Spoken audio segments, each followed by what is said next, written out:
Au nom du Père, du Fils et du Saint-Esprit. Amen. Amen. Nous célébrons aussi aujourd'hui Saint Justin. Saint Justin de Naplouse, martyr. Donc il est né à Naplouse, dans l'actuel Israël, et fut un de ces philosophes païens qui, pendant des années, étudia cette science et la professa autour de lui. Nous sommes au IIe siècle après Jésus-Christ, donc tout de suite, Saint Jean était encore en vie quand lui il est né, puisqu'on dit que Saint Jean l'évangéliste serait mort à 100 ans vers l'an 100, et Saint Justin est né lui-même en l'an 100. Donc c'est l'un des tout premiers saints chrétiens. Par la recherche de la philosophie, il a découvert le christianisme. Et c'est là qu'il s'est rendu compte qu'il y avait des sciences bien plus fortes et bien plus grandes que tout ce qu'il avait pu étudier durant sa jeunesse. Et il s'est mis à suivre avec une ferveur toute particulière les enseignements du Christ. Il quitta sa région et s'installa à Rome, où il créa la première école de philosophie chrétienne. Donc cette philosophie qui est restée et qui reste toujours très marquée. Nous avons, au cours de l'histoire, eu des très grands philosophes chrétiens. Je pense à Thomas d'Aquin, par exemple, mais avant lui, beaucoup d'autres, style Abélard, en France, qui a marqué les esprits, et plus récemment, des philosophes chrétiens comme le père Teilhard de Chardin ou Jacques Maritain, que notre région a eu le grand honneur de voir visiter régulièrement. Jacques Maritain, puisqu'il venait vivre souvent au château de Goldsheim, à quelques kilomètres d'ici. Et la philosophie chrétienne a justement, comme nous dit saint Paul, cette capacité à voir des choses sages là où tous les autres voient que c'est de la folie. Et en effet, quand on pense à la crucifixion du Christ, que nous avons suivi et médité pendant plusieurs semaines avant Pâques, on peut se dire qu'il faut être complètement fou pour prêcher ça.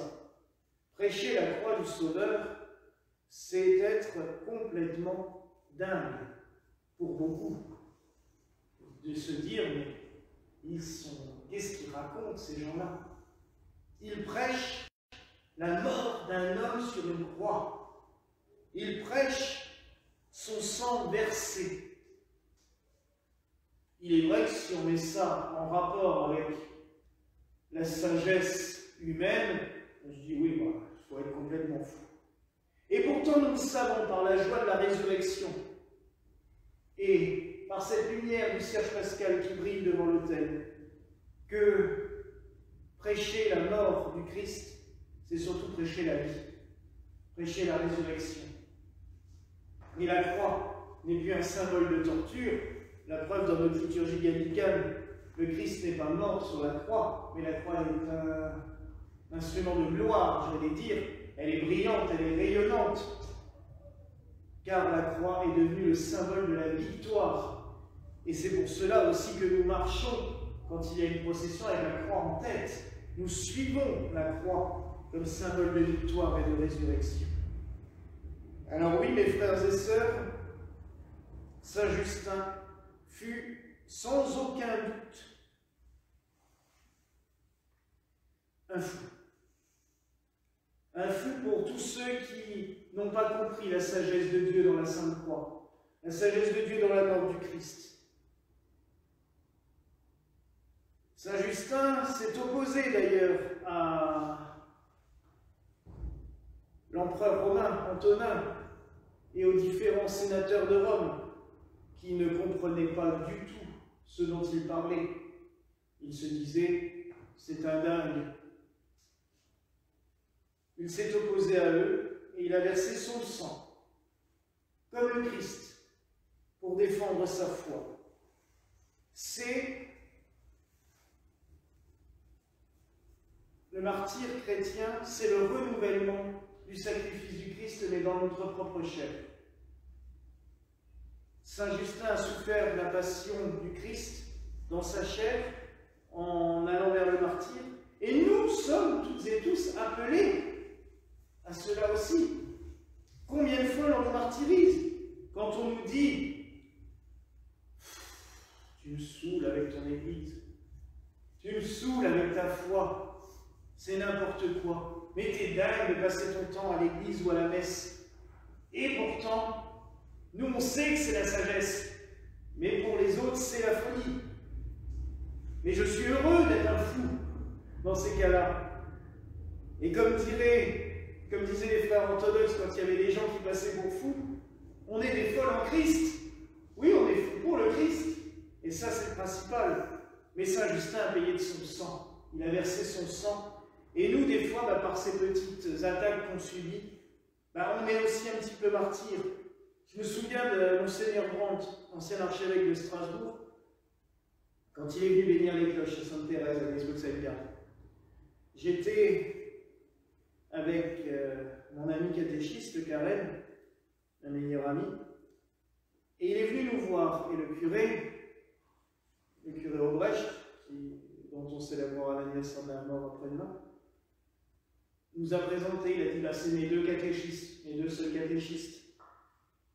Et Monseigneur Brandt nous a regardé et nous a dit les martyrs des temps nouveaux. À votre âge, prêcher la foi, il faut en avoir envie. J'avais 16 ans. Et Karen en avait 21. Mais c'est vrai qu'il fallait en avoir envie, c'est le cas de le dire. Mais la folie du Christ est là. Elle est présente parce que c'est une douce folie, une belle folie. Alors oui, des fois on a l'impression de l'extérieur que l'on fait des choses incohérentes. Mais pour le Christ, c'est cohérent. Et quand on voit dans les yeux de quelqu'un qui a découvert le Christ, ou qui a découvert au moins son message d'amour, son message de paix, son message d'apaisement, de libération, on se dit c'est bien le fou. Autant continuer comme ça. Saint Justin nous a aussi laissé, et ça c'est intéressant pour nous qui aimons étudier la liturgie, il nous a laissé des renseignements dans ses écrits sur la vie liturgique des premiers chrétiens. Dans ses apologies, les apologies de Justin, nous découvrons beaucoup de détails sur la vie liturgique des premiers chrétiens, et ça c'est intéressant, et ça pourra aider certains dans leurs études. Mais ça pourrait aider tous les chrétiens de lire cela, parce qu'on apprend énormément de choses. Mais avant de finir cette homélie, j'aimerais aussi parler du deuxième saint que nous célébrons aujourd'hui, qui est un peu moins connu, Saint Bernard de Thiron-Gardais. Alors Thiron-Gardais, c'est un petit village dans l'Eure. Et Saint Bernard est un moine bénédictin qui, au même moment que la réforme cistercienne du grand Saint Bernard, justement, est devenu ermite. Et il a aussi voulu réformer l'ordre bénédictin en subissant énormément d'attaques et de critiques pour cela. Et il a créé ce qu'on a appelé pendant longtemps, jusqu'à la Révolution, l'ordre de Thiron-Gardais, qui était un petit ordre bénédictin réformé et qui a gardé aussi beaucoup la ferveur de cet ordre, foi forte et bien chevillée au corps, et avec cette devise, ora et labora, prie et travail, qui tenait tant à cœur à Saint-Benoît. Et Bernard de Thiron-Gardais s'est vraiment efforcé durant toute sa vie, malgré, comme je dis, les attaques, donc un martyr blanc, ce qu'on appelle un martyr blanc, car il a été attaqué en permanence pour cela, il a aussi maintenu cette foi forte dans ses convictions. Alors, ce que nous allons garder de ce soir, je pense, de ces deux saints, c'est tout simplement que ça ne fait pas forcément mal d'être des fous en Christ. Et que cette folie des hommes, ce qui paraît folie pour les hommes, est sagesse aux yeux de Dieu. Gardons toujours cela, car on nous traite souvent de fous. Il n'y a pas à dire. On va faire quelques-uns qui regardent, je sais, le fou d'Alsace, comme ça qu'on me surnomme des fois, c'est pas grave. parce que c'est la sagesse de Dieu qui fait que l'on continue notre travail envers et contre tout. Et servir Dieu, c'est clair, vis-à-vis des hommes, des fois il y a des contraintes lourdes, pénibles, des fois dures à vivre. Mais la grâce que Dieu nous donne dans notre cœur, elle nous porte, elle nous élève et elle nous fait avancer encore plus. Alors que cette foi nous garde et nous tienne au corps. Et vous savez, pour les martyrs, on porte la couleur rouge, qui est la couleur du sang, mais c'est aussi la couleur du Saint-Esprit. On la porte aussi à la Pentecôte. Alors que justement, l'Esprit Saint nous donne cette sagesse de Dieu, nous fasse toujours connaître tous les méandres de la sagesse de Dieu, pour que nous puissions continuer sur le bon chemin, et sans faire attention à ce qui se passe autour. Je ne parle pas sans faire attention aux autres, mais sans faire attention aux critiques, ou aux attaques, ou aux flèches, ou à tous les petits martyrs qui pourraient nous arriver, car le Seigneur nous donne sa force, il nous donne sa vigueur et son énergie, et nous pouvons avancer sur le chemin qu'il nous a tracé. Voilà la grâce que je vous souhaite en ce soir au nom du Père, du Fils et du Saint-Esprit. Amen.